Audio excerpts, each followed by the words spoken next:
Hello শিক্ষার্থীরা, সকলকে স্বাগত জানাই এসআর স্টাডি নিস্ট ইউটিউব চ্যানেলে। আজ আমি ক্লাস 10-এর জীবন বিজ্ঞানের প্রথম যে অধ্যায় আছে জীবজগতের নিয়ন্ত্রণ ও সমন্বয়, এই সম্পর্কে একটু বলবো। জীবজগতের নিয়ন্ত্রণ ও সমন্বয় বলতে কি বোঝে, আগে কনসেপ্টটা ক্লিয়ার করা আমাদের দরকার। তো জীবদেহের বিভিন্ন অঙ্গ প্রত্যঙ্গ ও ক্রিয়াকলাপকে সঠিকভাবে পরিচালনা করা এবং একে অপরের সাথে মিল রেখে কাজ করা। যদি আরও সহজ সাবলীল ভাষায় বলা যায়, আমাদের শরীরের ভিতরে অনেক কাজ একসাথে চলে, যেমন শ্বাস নেওয়া, রক্ত চলাচল করা ইত্যাদি। এমন কাজ ঠিকমতো সময় মতো হয়, এর জন্য শরীরের একটা নিয়ন্ত্রণ ব্যবস্থা আছে, এটাকেই নিয়ন্ত্রণ ও সমন্বয় বলে। আশা করি তোমরা এটা খুব ভালোভাবে বুঝতে পেরেছো। এখানে তেমন কিছু আর নেই।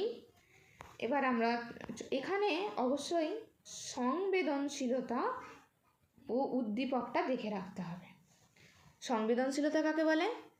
উদ্দীপকের প্রভাবে জীবদেহের সাড়া প্রদানের ক্ষমতাকে সংবেদনশীলতা বলে। আরও যদি সহজ ভাষায় বলা যায়, কোনো বিষয়, কথা, আচরণ বা ঘটনার প্রতি খুব সহজে অনুভূতিশীল হয়ে পড়া বা গভীরভাবে প্রতিক্রিয়া করা, ঠিক আছে, এটাকেই সংবেদনশীলতা বলে। এই সংবেদনশীলতা আবার দুই প্রকার। এক হচ্ছে ইতিবাচক আর দ্বিতীয় নাম্বার হচ্ছে নেতিবাচক। এবার আমরা উদ্দীপকটা একটু দেখি। যেসব পরিবর্তন শনাক্ত হয় এবং সাড়া প্রদানে সাহায্য করে তাকে উদ্দীপক বলে। আরও সহজ ভাষায় একটু বোঝার চেষ্টা করি আমরা। যে কোনো ব্যক্তি, ঘটনা, কথা বা বস্তু যা কাউকে কাজ করতে, ভাবতে বা অনুভব করতে উৎসাহিত করে, সেটাকে আমরা কি বলি? উদ্দীপক বলি। এই উদ্দীপকও আবার দুই প্রকার, ঠিক আছে? একটা হচ্ছে আভ্যন্তরীণ আর একটা হচ্ছে বাহ্যিক। এবার আমরা চলন ও গমন সম্পর্কে একটু জেনে নিই। চলন কি? যে প্রক্রিয়ায় জীব নির্দিষ্ট স্থানে স্থির থেকে, অর্থাৎ স্থান অন্তরে না গিয়ে স্বতঃস্ফূর্তভাবে বা উদ্দীপকের প্রভাবে অঙ্গ প্রত্যঙ্গ সঞ্চালন করে, তাকে চলন বলে। এই চলন বলতে কি বোঝায়? অ্যাকচুয়ালি এক স্থানে থেকে, মানে শুধু যেটা নাড়াচাড়া করা হয়, এটাকেই চলন বলা হয়। অর্থাৎ হাত পা নড়াচড়া করা, যেমন পাখি যদি ডানা ঝাপটা এক জায়গায় বসে, এগুলো হচ্ছে চলন। এই চলন আবার দুই প্রকার। এই চলন আবার দুই প্রকার। একটা হচ্ছে ধীর বৃদ্ধিজ চলন, আর একটা হচ্ছে রসস্ফীতজনিত চলন বা প্রকরণ চলন। এবারে গমনটা আমরা একটু দেখে নিই। যে প্রক্রিয়ায় স্বেচ্ছায় বা উদ্দীপকের প্রভাবে অঙ্গ প্রত্যঙ্গ সঞ্চালনের দ্বারা সামগ্রিকভাবে স্থান পরিবর্তন করে, তাকে গমন বলা হয়। অর্থাৎ এক জায়গা থেকে অন্য জায়গায় স্থানান্তর করাকেই গমন বলা হয়। আর এখানে এই বন চাড়ালটা অবশ্যই তোমরা দেখে রাখবে। এই বন চাড়ালটা অবশ্যই তোমরা দেখে রাখবে যে বন চাড়ালের ক্ষেত্রে যে চলন দেখা যায় তাকে প্রকরণ চলন বলা হয়। আর এরকম পরীক্ষার খাতে একটা প্রশ্ন আসতে পারে যে প্রকরণ চলন কোন উদ্ভিদের বৈশিষ্ট্য, এটা তোমরা একটু দেখে রাখবে। এবার হচ্ছে আচার্য জগদীশচন্দ্র বসু, এখানের হচ্ছে ওনার যে আবিষ্কারটা আছে না, এই যে কেস্কোগ্রাফ, আর আচার্য জগদীশচন্দ্র বসুর যে কেস্কোগ্রাফ আবিষ্কার, এইটা একটু দেখে রাখবে। এখানে তেমন কিছু নেই আর। এবার আমরা পড়ব উদ্ভিদের চলনের যে প্রকারভেদ, এই সম্পর্কে আমরা একটু দেখব। উদ্ভিদের চলনকে প্রধানত 3 ভাগে ভাগ করা হয়। ট্যাকটিক চলন, ঠিক আছে, অবশ্যই তোমরা ট্যাকটিক চলন শুধু পড়লে হবে না, অবশ্যই আবিষ্ট চলন এটাও পড়তে হবে, কারণ পরীক্ষার খাতায় কোনটা দেবে এটা বলা যাচ্ছে না, তখন তোমরা বলবে যে আবিষ্ট চলন আবার কি, আমরা তো ট্যাকটিক চলন পড়ে এসেছি না। অবশ্যই এই দুটোকেই দেখে রাখতে হবে। হ্যাঁ, অবশ্যই এই দুটোকেই দেখে রাখতে হবে। তারপর আছে ট্রপিক চলন, হ্যাঁ, ট্রপিক চলন বা দিক নির্ণীত চলন, তারপর হচ্ছে ন্যষ্টিক চলন বা ব্যক্তি চলন। এবার ট্যাকটিক চলন বা আবিষ্ট চলন কাকে বলে?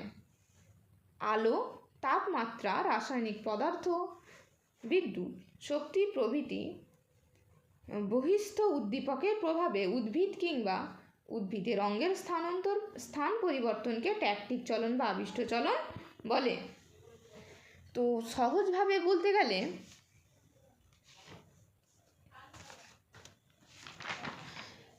সম্পূর্ণ জীব বা কোষ উদ্দীপকের দিকে বা বিপরীত দিকে সরে যায়, এটাকেই আমরা ট্যাকটিক চলন বা আবিষ্ট চলন বলবো। এই ট্যাকটিক চলনের আবার কিছু ভাগ আছে।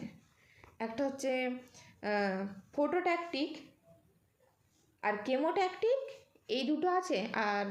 আর একটা আছে যেটা তোমাদের বইতে দেওয়া নেই, সেটা হলো গ্যালভ্যানোট্যাকটিক। ফটোট্যাকটিক জিনিসটা কি? ফটো মানে কি? ফটো মানে হচ্ছে অ্যাকচুয়ালি আলো, ঠিক আছে। ফটো মানে কি? আমরা ফটো মানে আলোকেই বুঝি। হ্যাঁ, অবশ্যই ফটো মানে আমরা আলোকে বুঝি। তো এর আলোর দিকে যে চলন ঘটে তাকে আমরা ফটোট্যাকটিক চলন বলবো। সহজেই, খুব সহজেই তোমরা বোঝার চেষ্টা করো। আলোর দিকে যে চলন ঘটে তাকে আমরা ফটোট্যাকটিক চলন বলবো, তাকে আমরা ফটোট্যাকটিক চলন বলবো। হ্যাঁ, যেমন এখানে উদাহরণ দিয়েছে, ঠিক আছে, ক্লামাইডোমোনাস আর ভলবক্স, ঠিক আছে। তারপর হচ্ছে কেমোট্যাকটিক, ঠিক আছে। কেমো মানে কি? কেমো মানে হচ্ছে, কেমো বলতে বোঝায় কি? কেমো শব্দটা এসছে কেমিক্যাল। হ্যাঁ, কেমিক্যাল মানে কি? রাসায়নিক পদার্থ। রাসায়নিক পদার্থের দিকে যে চলন ঘটে তাকে আমরা কি বলবো? কেমোট্যাকটিক চলন বলবো, ঠিক আছে। তাকেই আমরা কি বলবো? কেমোট্যাকটিক চলনে বলবো। আমি বইয়ের ভাষায় বোঝাচ্ছি না, খুব কঠিন আছে, আমি সহজেই বোঝাচ্ছি। তারপর আরেকটা আছে যেটা তোমাদের বইতে দেওয়া নেই, গ্যালভ্যানোট্যাকটিক, ঠিক আছে। গ্যালভ্যানো মানে হচ্ছে তড়িৎ। হ্যাঁ, একটু জেনে রেখে দাও, পরে কাজে লাগবে। গ্যালভ্যানো মানে হচ্ছে কি? তড়িৎ। তারপর হচ্ছে ট্রপিক চলন বা দিক নির্ণীত চলন। এই ট্রপিক চলন বা দিক নির্ণীত চলন, ঠিক আছে। বলছে উদ্দীপকের উৎসের দিকে বা উদ্দীপকের গতিপথের দিকে উদ্ভিদ অঙ্গের চলনকে ট্রপিক চলন বা দিক নির্ণীত চলন বলা হয়। অর্থাৎ উদ্দীপকের প্রভাবে উদ্ভিদের কোনো অঙ্গ একটি নির্দিষ্ট দিকে কি পায়? নির্দিষ্ট দিকে বৃদ্ধি পায়, তাকে আমরা ট্যাকটিক চলন বা দিক নির্ণীত চলন বলি। এরও আবার ভাগ আছে, এরও আবার অনেকগুলো ভাগ রয়েছে। হ্যাঁ, একটা হচ্ছে ফটোট্রপিক, দ্বিতীয় নম্বর হচ্ছে হাইড্রোট্রপিক, তৃতীয় নম্বর হচ্ছে জিওট্রপিক, ঠিক আছে। খুব সহজে বোঝো, ফটোট্রপিক আছে, এই ফটোট্রপিক আছে, আর হাইড্রোট্রপিক, জিওট্রপিক। ফটোট্রপিক মানে কি? আমি আগেই বলেছি আলো, তাহলে আলোর দিকে যেটা যাবে সেটাকে আমরা কি বলবো? সেটাকে আমরা ফটোট্রপিক চলন বলবো। হ্যাঁ, আর সেটাকে আমরা ফটোট্রপিক চলন বলবো।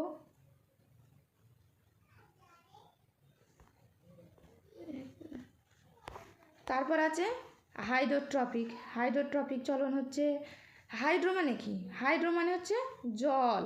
হ্যাঁ, তাহলে কি, যেটা জলের উৎসের দিকে যায় সেটাকে হাইড্রোট্রপিক চলন আমরা বলবো। হ্যাঁ, খুব সহজে, বইয়ের ভাষায় অত দেখতে হবে না, যদিও তোমরা পড়ো, অবশ্যই পড়বে, তোমাদের উপকার হবে। আমি সহজ সরল ভাষায় বোঝানোর চেষ্টা করছি।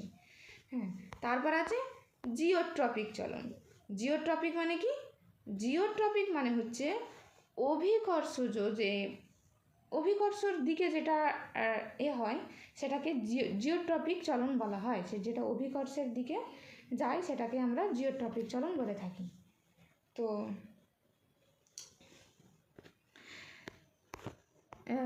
এরপর আছে ন্যষ্টিক চলন বা ব্যাপ্তি চলন। তো ন্যষ্টিক চলন বা ব্যাপ্তি চলন কাকে বলে? বলছে উদ্ভিদ অঙ্গের চলন যখন উদ্দীপকের গতিপথ অনুসারে নিয়ন্ত্রিত না হয়ে উদ্দীপকের তীব্রতা উপর নির্ভর করে নিয়ন্ত্রিত হয়, তখন সেই প্রকার চলনকে ন্যষ্টিক চলন বা ব্যাপ্তি চলন বলা হয়। এক কথায় উদ্দীপকের প্রভাবে চলন হয়, কিন্তু উদ্দীপকের দিকের উপর নির্ভর করে না। এরও আবার কটা ভাগ রয়েছে, যেমন রয়েছে ফোটোন্যষ্টিক আছে, থার্মোন্যষ্টিক আছে, সিসমোন্যষ্টিক আর কেমোন্যষ্টিক আছে। এবার ফোটোন্যষ্টিকটা কি? অবশ্যই ফোটোন্যষ্টিক মানে কি, যেটা আলোর দিকে যাবে সেটাই হচ্ছে ফোটোন্যষ্টিক। হ্যাঁ, এখানে উদাহরণগুলো দেওয়া আছে, তোমরা একটু দেখে নেবে উদাহরণগুলো, তোমরা এগুলো একটু দেখে নেবে। হ্যাঁ, তারপর কি, তারপর হচ্ছে থার্মোন্যষ্টিক। থার্মো মানে কি? থার্মো মানে অবশ্যই সেটা কি হবে, তাপ হবে। ঠিক আছে, থার্মো মানে তাপ, মানে যেটা তাপের জন্য হয়ে থাকে সেটা হচ্ছে থার্মোন্যষ্টিক। অবশ্যই এটা টিউব ফুল, এটা টিউব ফুল। তারপর হচ্ছে সিসমোন্যষ্টিক। সিসমোন্যষ্টিক মানে হচ্ছে স্পর্শজনিত, যেটা স্পর্শজনিত হয়ে থাকে সেটাই হচ্ছে সিসমোন্যষ্টিক। এটা হচ্ছে যেমন লজ্জাবতী গাছ। ঠিক আছে, এর উদাহরণ কী হবে? অবশ্যই লজ্জাবতী গাছ। হ্যাঁ, এই গাছটা সবাই দেখেছো। তারপর কি আছে? তারপর হচ্ছে কেমোন্যষ্টিক। কেমো আমি আগেই বলেছি, কেমো শব্দটা কি? কেমিক্যাল। কেমিক্যাল মানেই হচ্ছে রাসায়নিক। কেমিক্যাল মানে হচ্ছে কি? রাসায়নিক পদার্থ। তাহলে রাসায়নিক পদার্থের এর দিকে যে চলন হয়, ঠিক আছে, তাকেই আমরা কি বলবো? কেমোন্যষ্টিক। হ্যাঁ, চলন বলা হয় তাকেই কেমোন্যষ্টিক চলন বলা হয়। এবার এখানে হচ্ছে এই যে এর পার্থক্যগুলো আছে, হ্যাঁ, এর পার্থক্যগুলো তোমরা অবশ্যই দেখে রাখবে, খুব খুব ইম্পর্টেন্ট। ঠিক আছে, তো আজকে ভিডিওটা আমি এখানেই শেষ করছি। আবার এই ভিডিওটা ভালো লাগলে লাইক, কমেন্ট এবং বন্ধুদের মাঝে শেয়ার করতে ভুলো না। হ্যাঁ, পরবর্তী ভিডিও আবার আসছে, তবে তোমরা বেশি বেশি কমেন্ট করবে পরবর্তী ভিডিওর জন্য। Thank you.